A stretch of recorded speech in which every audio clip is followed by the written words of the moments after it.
Were you as underwhelmed as I was by this G7 declaration that they're going to ban Russian gold exports? I mean, I wonder if any of them watched the speech that Putin gave last week at that St. Petersburg Economic Forum, basically the Russian equivalent of the World Economic Forum, where he was saying that we're moving towards a hard asset financial system and that basically the money printer people, that era is coming to an end. And I just wonder if anybody in the G7 actually watched his speech, and I'm starting to think they didn't, because here they go, it's available on YouTube, by the way. And so now they're banning Russian gold exports. And I mean, I was looking at this CNBC article. They expect this to be like $10 or $20 billion a year. Yeah, here it is. Banning Russian gold. This is CNBC.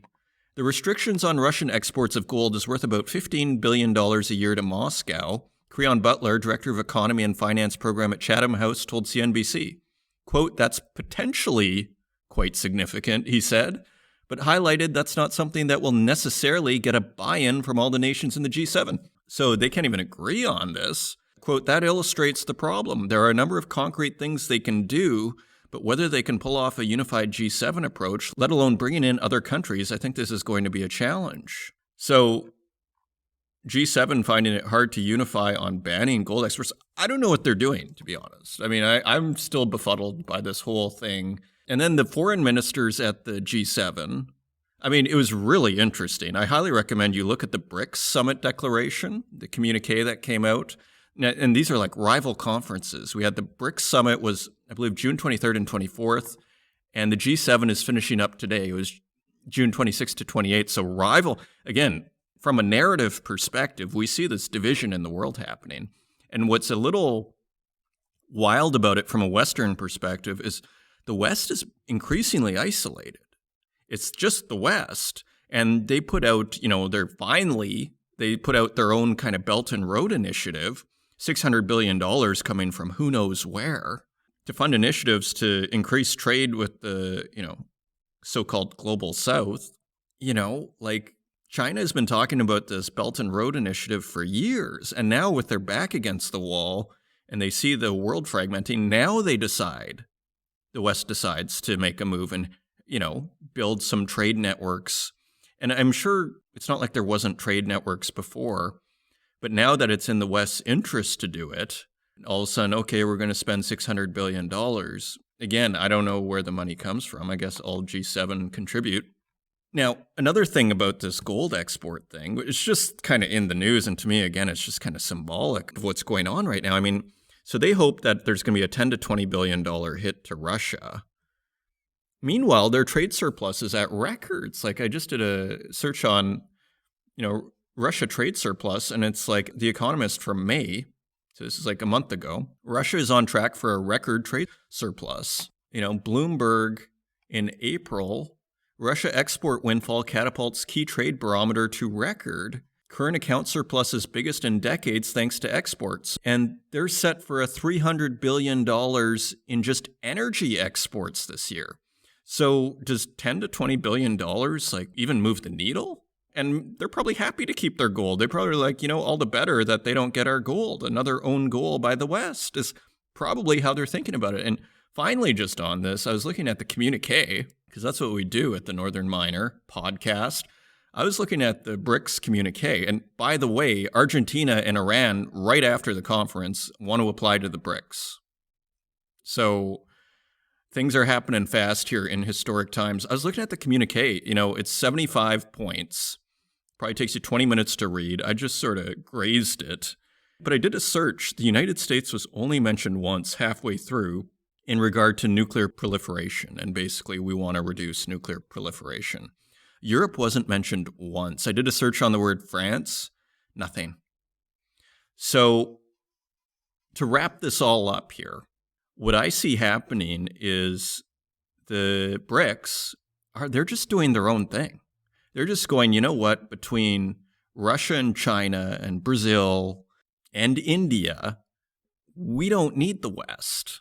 And you got to wonder, Henry Kissinger, people say the biggest fear that Henry Kissinger had was pushing Russia into the arms of China. is basically Russia and China teaming up.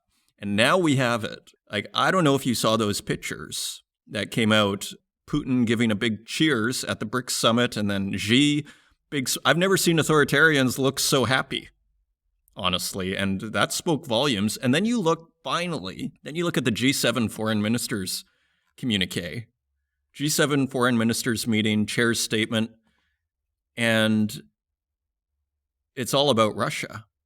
So the West digs its heels in. Now, over to commodities, they have taken a big hit, and we have some very interesting stories here. At mining.com, we're going to read the story. Metals haven't crashed this hard since the Great Recession. Copper's at $3.83, so it's coming down. I mean, I'm just sort of like licking my lips here with anticipation. If we can get like a $2.50 or $3 copper, I may, start to get into these things, because it sort of felt like the move had been made. But if we get some big recession fear, and again, not financial advice, but copper, is looking interesting. And we have another story from Goldman Sachs that we're going to read. Commodities face recession test even as Goldman stays bullish. So that's Bloomberg via mining.com. So we're going to take a look at both of those stories and kind of discuss what's going on and what kind of opportunities we see here. So fascinating episode coming up, and our final installment of the Global Mining Symposium. We have a thought leadership presentation by Prospector Portal, and they tackle once again this idea of what the mining industry can do to be more attractive to investors. And I think they actually kind of nailed it. There are two things it can do. It can promote the environmental aspect, which is something we've been talking about on this program for dozens of episodes, where the mining industry should simply just take a page out of Cameco's playbook, which is basically saying, Cameco used to be seen as, a company that was destroying the earth. And now it's arguably, at least its PR push for the last 5 years, this is a company that can save the earth. And so that was discussed as basically the mining industry should be taking an environmental approach. That, what is it? Mining is required to save the planet, was what Nolan Peterson was saying from World Copper. And I think he's absolutely right, like that. But this also brings up another point, though. And I just don't think that the mining industry, frankly, needs to do anything to be liked. And this brought to the other point. If you want to attract stock investors, the way you attract stock investors is through price performance. And they discuss this as well. All the marketing in the world is not going to matter for a stock investor if your stocks are not doing that well. So it's really, investors chase performance. And if you have $10,000 gold, let me tell you, gold's going to be pretty glamorous as an investment, and it's going to be seen as pretty cool. So a really interesting discussion hosted by Emily King, who is the founder of Prospector Portal. I believe she's out of Florida. So as the world turns, final thing on this BRICS thing. This was 0.54. Again, I was just sort of like glancing at this, but this one sort of stood out to me because we have a couple of ESG stories, environmental stories coming up. 0.54 of the BRICS communique. We oppose green trade barriers and reiterate our commitment to enhancing coordination on these issues. We underline that all measures taken to tackle climate change and biodiversity loss must be designed, adopted, and implemented in full conformity with the WTO agreements, and must not constitute a means of arbitrary or unjustifiable discrimination or a disguised restriction on international trade, and must not create unnecessary obstacles to international trade. So, if you want to see how ESG is perceived from some of these BRIC countries, sometimes we assume that everybody just agrees with ESG. So we'll tackle kind of what's going on with ESG. We're going to take a second look at ESG here and how the tide might be shifting from a sociological point of view on where all this stuff is going. Are cracks starting to form here on this whole issue, which is kind of fascinating and unexpected. If you want to find us online, you can find us at northernminer.com. You can find us on Twitter at Northern Miner and on Facebook, LinkedIn, and YouTube, where we also host these podcasts, and wherever podcasts are available, including Spotify, Apple Podcasts, Stitcher, and SoundCloud. And with that, let's turn to the news. And turning to the website, we have this big article from Bloomberg via mining.com. Metals haven't crashed this hard since the Great Recession, and the numbers are quite dramatic. Industrial metals are on track for the worst quarter since the 2008 financial crisis, as prices are pummeled by recession worries. It's a reminder to investors, no matter how good the story sounds, buy low, sell high. Do not buy high. I mean, James Steins had the quip, buy high, sell higher. And I think what he meant is wait for the breakout and then, ride it up and then sell. But especially in tricky markets, buy low, sell high. Copper, the greatest economic bellwether, has ricocheted into a bear market from a record 4 months ago, while tin just tumbled 21% in its worst week since the 1980s crisis froze London trading for 4 years. Now, it seems a little premature to declare victory over commodity prices here.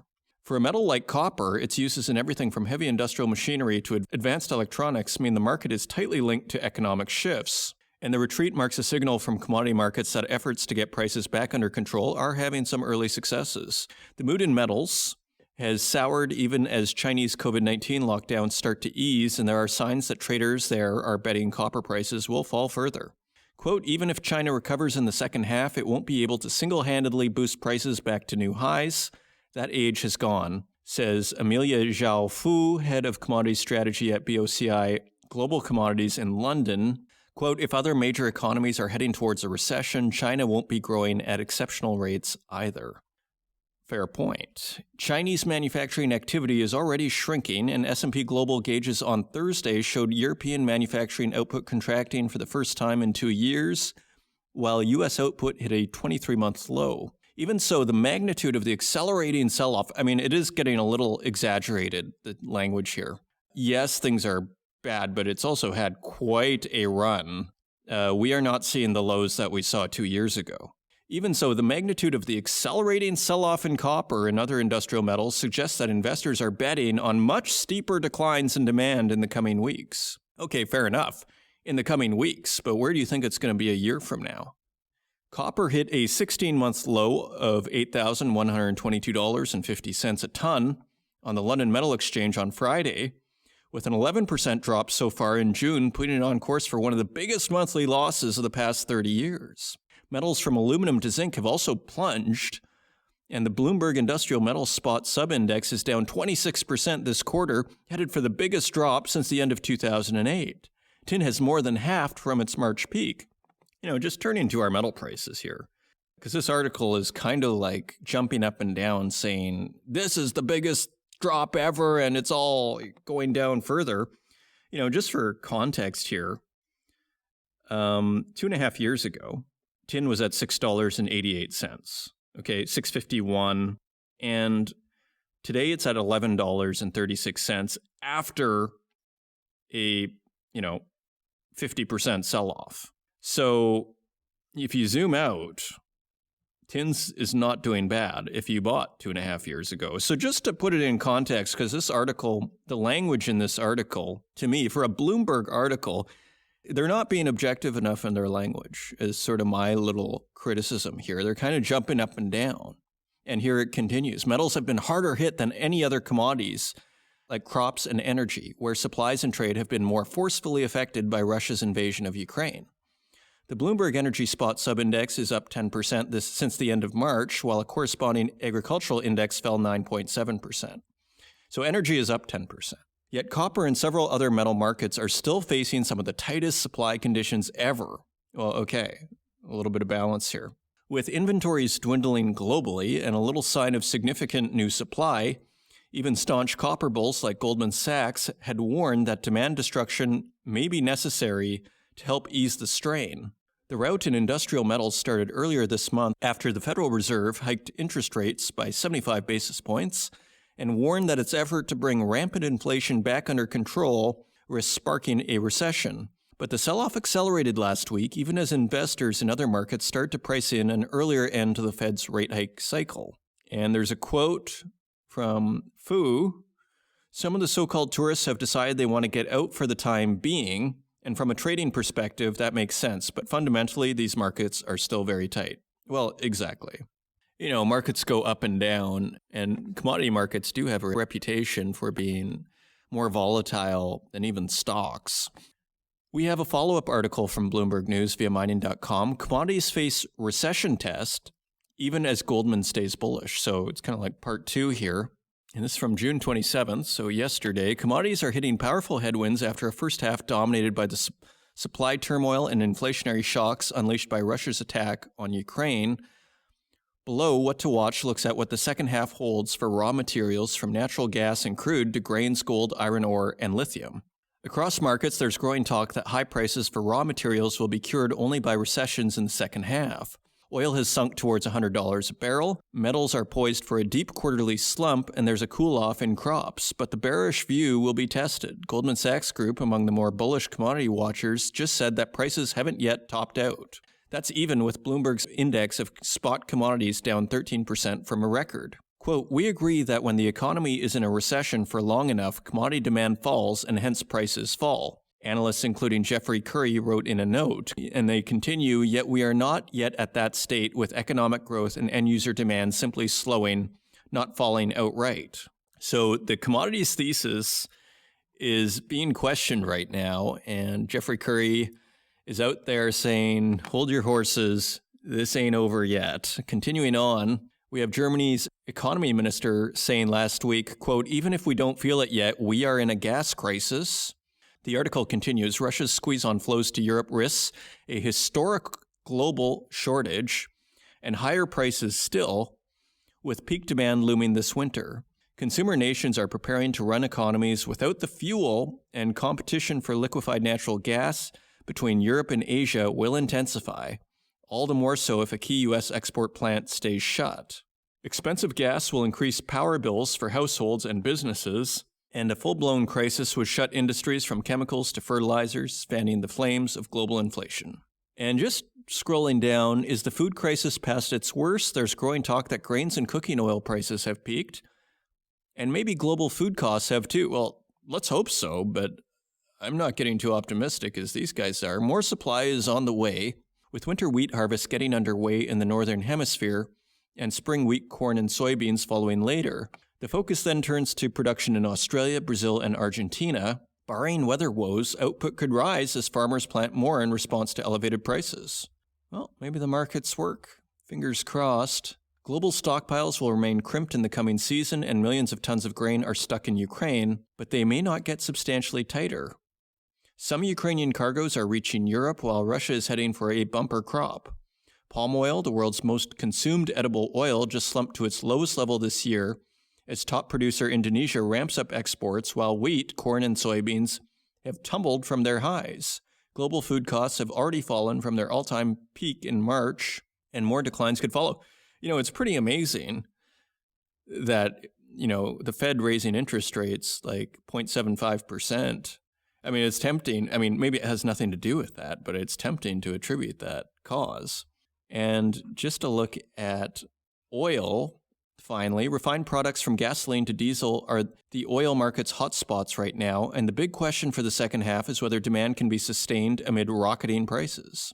A cocktail of fuel subsidies, keeping consumption afloat together with limited refining capacity, has powered rallies that have outstripped crude prices. U.S. gasoline at $5 a gallon has caught political attention and could trigger policy action ahead of the November midterm elections. There's little consensus on what happens next in crude, but we can expect louder discussions about how much OPEC and its allies can or will pump, especially if prices stick above $100 a barrel, while Citigroup's veteran oil watcher Ed Morse sees crude easing to $80 by the fourth quarter on, quote, strong headwinds to growth. Goldman Sachs is among notable bulls, saying oil prices need more gains to normalize unsustainably low inventories.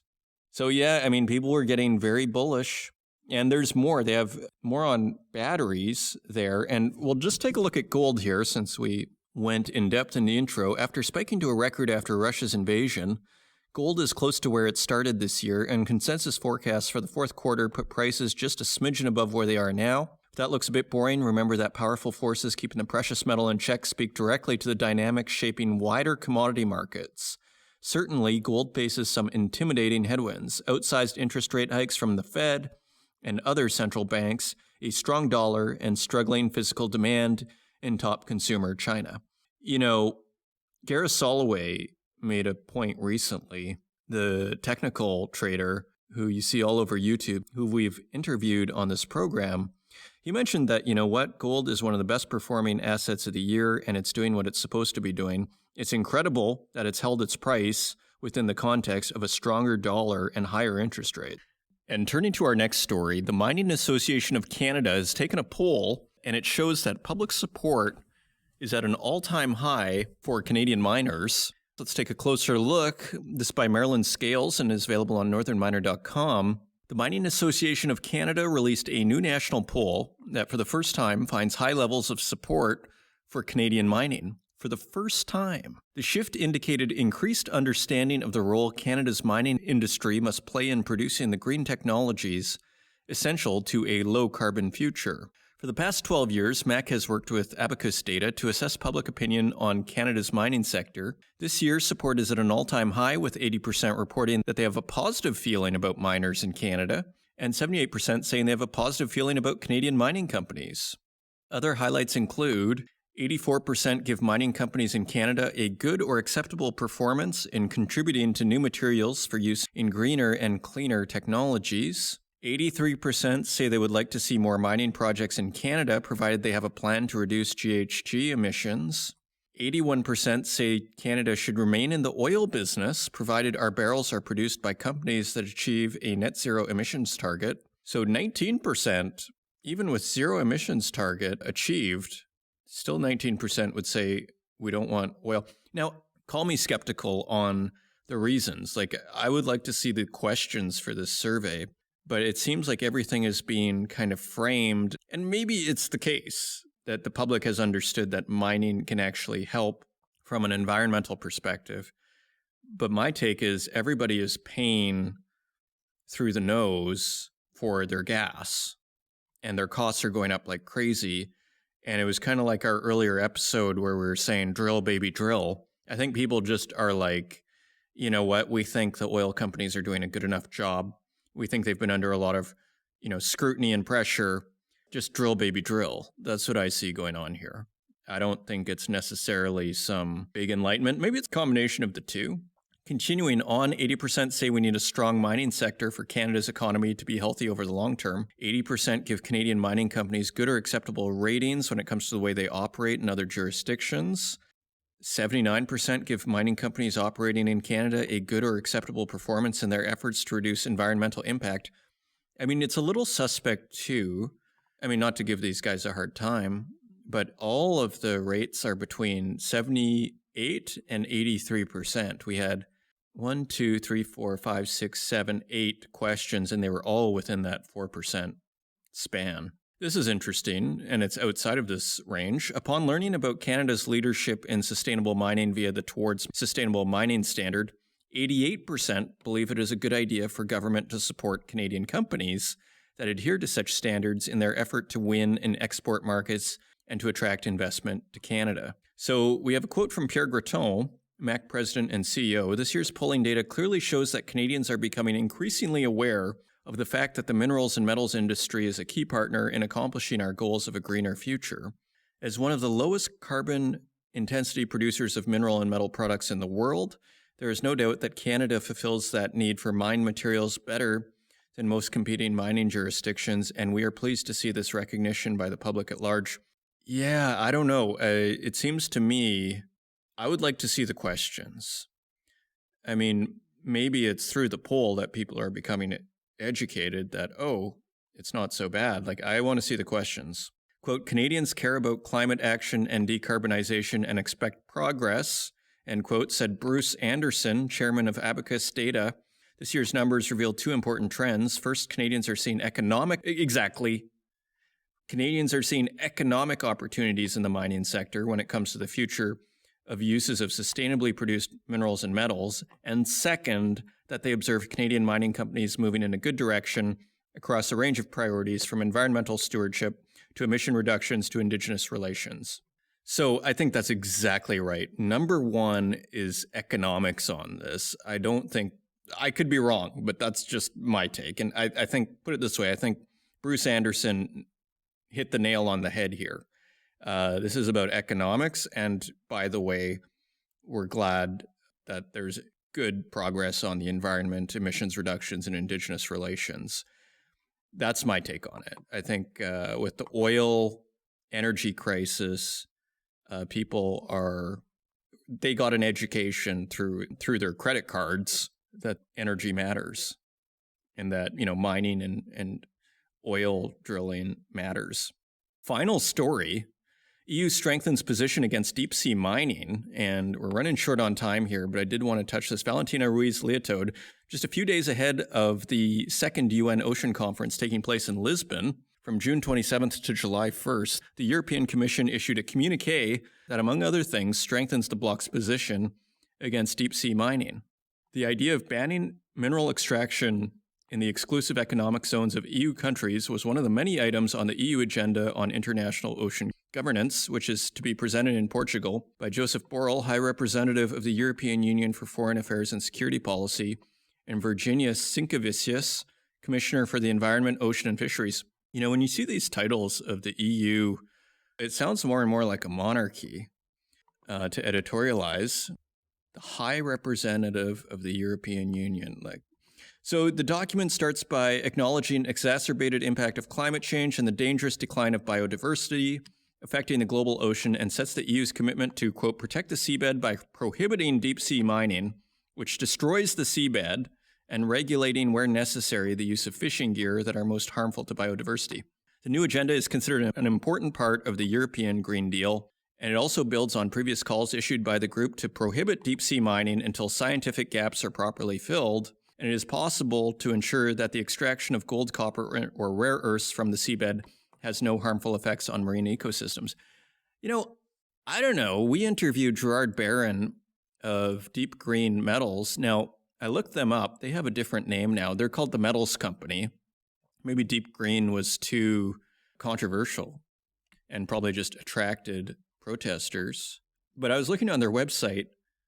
Polymetallic nodules are the cleanest path towards electric vehicles, and all they do, from my understanding, at least according to Gerard Barron in our interview that we did a year or two ago, is they just pick these things up off the seafloor.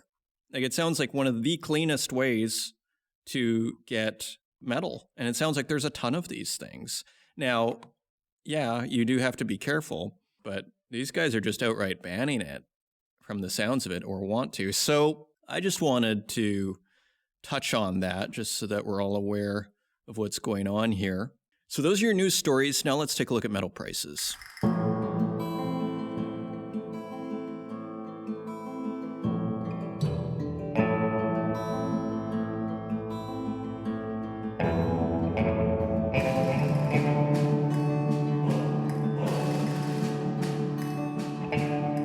To metal markets, we'd like to thank our friends at mining.com/markets for providing us with these prices each and every week. Let's just take a quick look at the U.S. 10-year bond. It is at 3.219%. That is 0.08% lower than last week. So coming down a bit from some of those highs we saw in the last 2 weeks. And possibly recession fears bringing down interest rates a little bit. Turning to our metals, gold is trading at $1,827.78 per ounce. That is $6 lower than last week. Silver is trading at $21.33 per ounce. That is 32 cents lower than last week. And platinum is trading at $917.79 per ounce. That is $24 lower than last week, and palladium is trading at $1,913.25 per ounce. That is $44 higher than last week. And turning to our industrial metals, copper is at $3.76 per pound. That is 37 cents lower than last week. Aluminum is only a penny lower at $1.11 per pound. Lead is 8 cents lower at 86 cents per pound. Nickel is at $10.39 per pound. That is $1.14 lower than last week, and tin is at $11.36 per pound. That is $3.66 lower than last week, so a significant drop there. Cobalt is at $32.52 per pound. That is 3 cents lower. And zinc is a penny lower at $1.61 per pound. So what we see is a continuation of last week where metal prices started to come down, mostly based on this recession fears and basically when the Fed hiked interest rates 0.75%. So that's all there really is to it. Precious metals down a bit, but nothing too dramatic. With palladium, the one standout here, higher, and aluminum, you can tell that market's tight because it was only down a penny, and zinc as well. So you can kind of, my takeaway from this week's metal prices episode is you can tell the tight markets. Zinc down, only a penny, sounds tight. Aluminum down, only a penny, sounds tight. And palladium up, sounds tight. And those are your metal prices. And coming up, we have the Prospector Portal Thought Leadership panel at the Global Mining Symposium featuring moderator Emily King, who is founder of Prospector Portal, Belinda Labatte, CEO of Lomiko Metals, Nolan Peterson, CEO of World Copper, and Martin Turenne, CEO of FPX Nickel. And the panel discusses how the mining industry should embrace a strong environmental message to attract talent and investment, and how price performance is the best marketing for stock investors. I hope you enjoy it, and I will see you on the other side.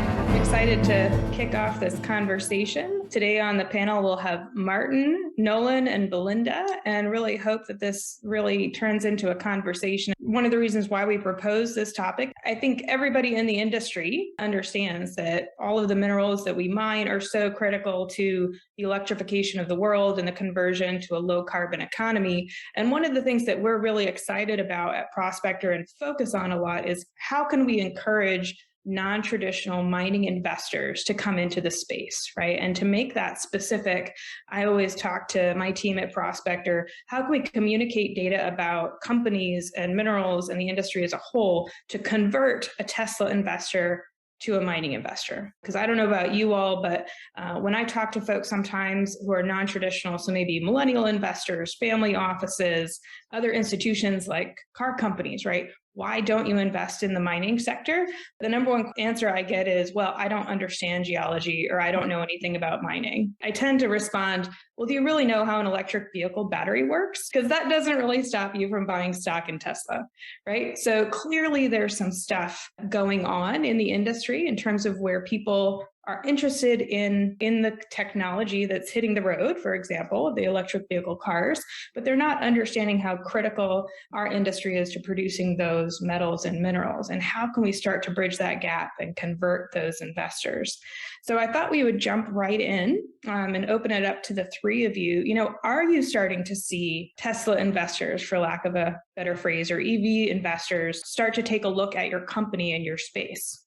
Yeah, I would just say, Tesla investors, EV investors, I'm not sure that's really necessarily sort of a defined category of investor as such. They're really generalist investors that have just been following or chasing returns in that space. That's really what it comes down to at the end of the day. You have a demonstrated track record of Tesla or other EV-oriented equities having performed well, whether in the private markets or in the public markets. And investors just simply chase return. So, to your point, Emily, they don't really understand how an EV works, much different than how an internal combustion engine vehicle works. They just know that from an investment standpoint, and investing and putting money into Tesla a few years ago has worked out well for a lot of people. So people chase those returns. So in some ways, I guess the question is, how does the mining industry demonstrate a track record of strong returns to then attract generalist investors? Great point. Nolan, what were you going to say? Yeah, I would completely agree with what Martin said. Everybody understands dollars and cents. They don't always understand resource statements or engineering reports or anything of that nature. I haven't had anybody come to me. World Copper is a copper-focused company, not really, battery metals, so to speak. But nobody's come to me and said, I'm an investor in Tesla and I see where copper is going. I want to be a part of linking that in with my investment into Tesla yet. I think it is a very generalist crowd. Maybe at the early stages, some people who are investing in Tesla were thinking about the bigger picture about where EVs were going. I'm talking about a decade ago or so. Nowadays, the vast majority are probably just people who are chasing returns, like Martin said. So the mining industry has a track record, especially in the junior space, of not really delivering the returns. There's hundreds or thousands of mining companies out there. Not a lot of them get to be very successful. So, fundamentally, I think we need to focus on fundamentals, on what creates value, generates value for shareholders, and then get that message across to them.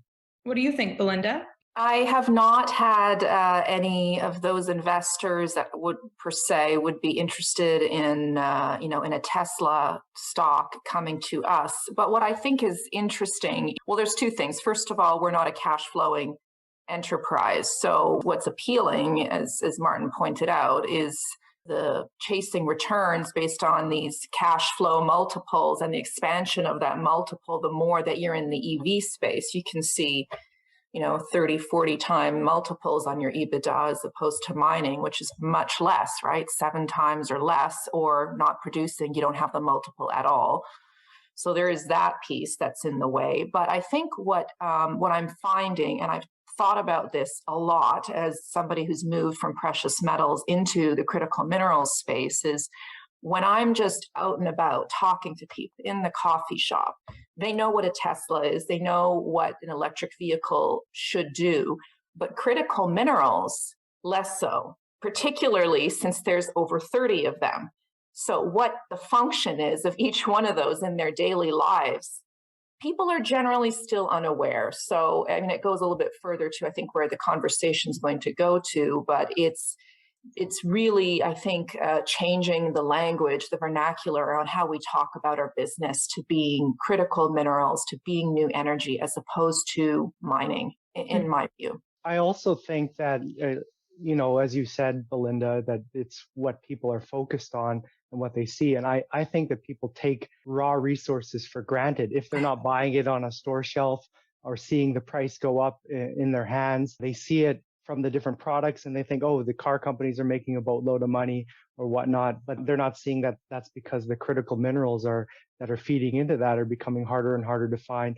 So we need to create that connection for people too, because I've talked with a lot of people and say, well, we'll just make more copper mines. We'll just make more lithium mines. Yeah. Like you can just flip a switch and suddenly, you've got this massive supply coming online. It just doesn't work like that, right?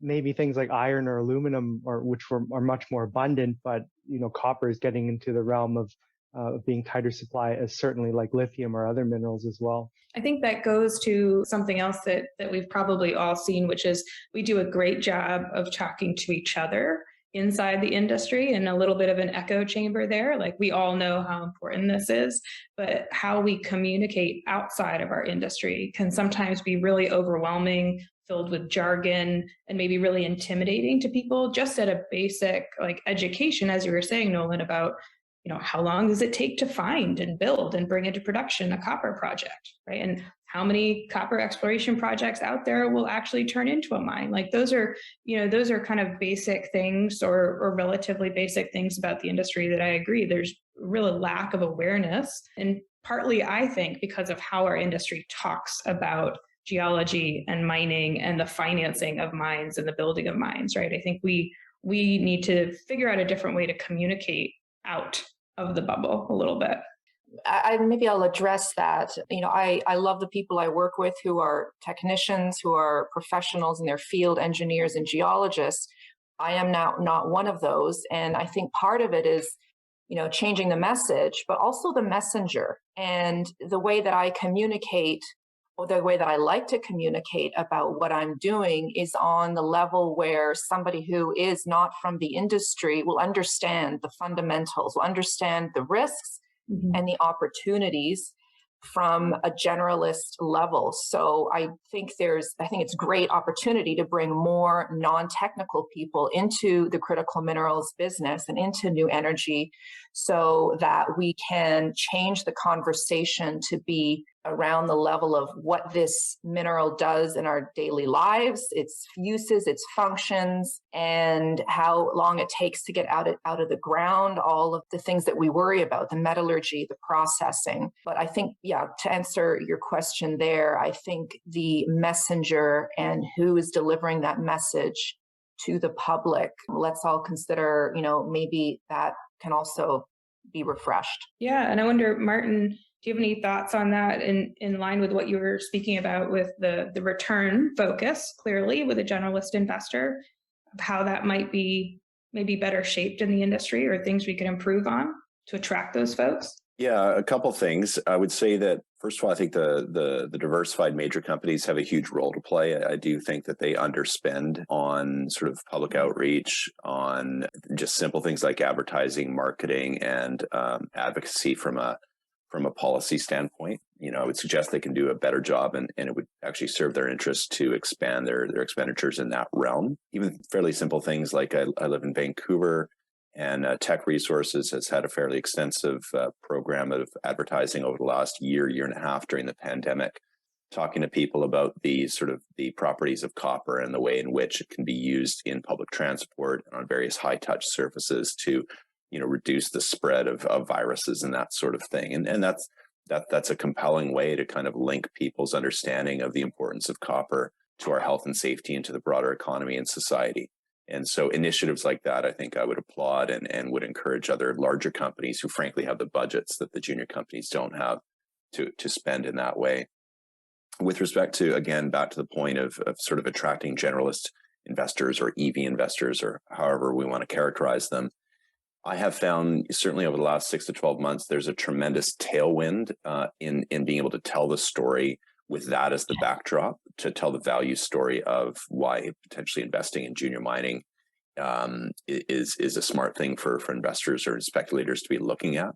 We're really in what I would call the analogy I make in those types of meetings with very sort of generalist investors, people who know little to nothing about mining, is that the EV battery supply chain and that whole industry, the analogy is to let's say the California gold rush. And the people who really made money in the California gold rush were not the prospectors. It was actually the individuals who were smart enough to sell the picks and shovels to those people who had ambitions to find gold in California. And the mining industry were really in the picks and shovels business in that analogy. We are providing the underlying tools that are going to be used, whether Tesla wins, whether Ford wins, whether General Motors wins, et cetera. We're going to be supplying to each of those businesses. So people don't have to kind of do the math of trying to figure out who the winner is from an automaker standpoint. If they're investing in natural resources, they'll win either way. Yeah, and I wonder, I think the reason we made it really specific, like this panel topic around Tesla, right, and electric vehicles specifically, is because there's a huge amount of interest in the groups of people that I certainly consider non-traditional mining investors, right? And how do we create that same allure, perhaps, or attractiveness and interest level, for lack of a better word, like how do we make it cool and sexy, right, to own a lithium stock, a nickel stock, a copper stock, a graphite stock? Like, how do we create that excitement about what we do as an industry in the same way? Because I often find it interesting, this dichotomy or this difference between how high tech our sector really is in many ways and how fun it is and how diverse it is, right? Like I always remind folks, like we have kind of a bad rap as an industry from an environmental perspective and from a business perspective. Like a lot of people get into mining and geology because they like to be outside. They're really fun to hang out with. We have great parties at conferences. Like we're fun, cool people, right? And we do really cool stuff. A lot of the technology that we use in the discovery side and the operations side, people are blown away, when they kind of hear all of the cool stuff that we do. And I often wonder, how can we as an industry kind of present that differently and be accurate, right? Not try to greenwash, not try to just have it be a bunch of marketing brochures, but be more accurate and authentic about who we are and the value we bring. Yeah, you're absolutely right, Emily. It is a very exciting industry. It's what attracts me to it. When I first saw, a SAG mill spinning bigger than many houses, people I think have this view of mines as maybe small, and suddenly the material just magically pops out. maybe if there was like a TV show or something set in a big mine or something like that, that would attract people's attention. But really, it's getting the message out there one by one. We're trying to get all those investors because they see the potential for profits in the future. They're generally long-term holders, especially people who got into Tesla years ago. As I mentioned, they're not there understanding that Tesla's going to pop in 6 months. They're thinking about where Tesla's going to be in 10 years. And I think they're the perfect type of investor for mining because we do talk to a lot of I talk to a lot of investors that expect for my stock or others to pop very quickly, and when it doesn't, they get disappointed. But we need to attract more of those people that have a 5-10-year horizon, understand that it's not going to happen overnight, that it's going to take a lot of work to do it, and then if we get them on board, they start spreading the message, and that's kind of what also fueled Tesla's growth and other companies, and primarily in the tech space. And I also like to draw connections to people that mining exploration companies are like startups. We're all pre-revenue, right? So if you have no problem investing in a tech company that's not going to be generating profits and going to be doing raises for 5 or 10 years before profitability, before being bought out, that's kind of what we've been doing for the last 30, 40 years, right? So you start draw those connections, people do start to see the connection and they get involved in it. Totally agree on the startup side. Prospector is we're a tech startup in the mining space, right? So it is interesting because when we talk to folks, if they're approaching us from a technology side, the types of questions we get as opposed to when we talk to folks in the industry about what we do. That's kind of where a lot of this comes from my side. Like, how do we bring those two groups together? Because like you said, interest, investment timelines and expectations really are aligned, right? And even culturally, I think pretty aligned from the startup space and the mining exploration space. Belinda or Martin, any thoughts on that? I would add that, and I think we've been talking about it a little bit, the more that we can talk about what we do as a vital part of the supply chain, that it's not upstream or downstream anymore, it's the merging of the two. And the more we can tell the story around that, I think that resonates a lot with people, that there's a purpose to mining the product that you have, and that purpose is a climate success story. It's about working to create these success stories in all of the minerals that we are working on. It's to reduce greenhouse gases, and to do that on an accelerated basis. Well, that's hard. That's tough in our business, as you've pointed out, and we all know the timelines don't really, scream out acceleration. But yet, we need to bring people on that journey, leave nobody behind on that journey, all the communities, all the stakeholders and the right holders. So the only way to accelerate is by doing it with people. And that's really what we're trying to do, is tell a story where mining is a very small part, actually, of what we're trying to do right now. It's a lot bigger than that. And I think that, to me, is exciting. I don't know if it's as hot as a tech story might be, but we're trying. Yeah, no, absolutely. I think story is always compelling, right? Because it lets people see the bigger vision. And I think that's part of what I love about being able to go out to sites, right? I'm always amazed that more people don't go on site visits, of course, with COVID restrictions currently going on. But, the story that a deposit tells, and the community and the mine itself, I think, it's a really cool project to invest in and be a part of, right? If you can make people really connect with that location and what's going on there on the ground. In terms of story, I would just add, Emily, I think there's a really compelling story to be told to generalist investors or other more diverse groups that, quite simply, mining is required to sort of save the planet. That may sound a bit grandiose, but if you're a believer in sort of climate change and the need to sort of mitigate carbon emissions, that doesn't happen without mining, period, full stop. Mm-hmm. Now, I don't know how much more compelling a sales pitch you can have than to say that your business is fundamental to the survival of the planet. And again, I would say this is an area where the diversified mining companies can be a lot more, I would suggest, aggressive in advocating and playing a policy role, as well as, just brute force spending of advertising to ensure that we can gain social license for projects in the types of regions where, those major mining companies would like ideally to operate their mines. That's a great point. I was glad to hear you echo, because we were listening earlier to the presentation from the Wilson Center, and I'm a member of that critical minerals working group. And one of the takeaways on the last meeting that we had was that this is really an important opportunity in the US, at least, to communicate as an industry about the role that mining and exploration plays in the US, critical supply chain, critical minerals space, and that it can't just be coming from one company, because then people just think, well, of course it's in your best interest, right? You're a company marketing why you're the best people to invest in, and all that stuff. And it really, I do think we need a new model for how to speak as an industry and as a community on those issues and that story, because it isn't a company specific story. It really is about us as a collective. Really good to have you here, Emily. Thank you, Martin, Belinda, and Nolan once again for your participation. Wish you all a great rest of the day. Thank you, everyone.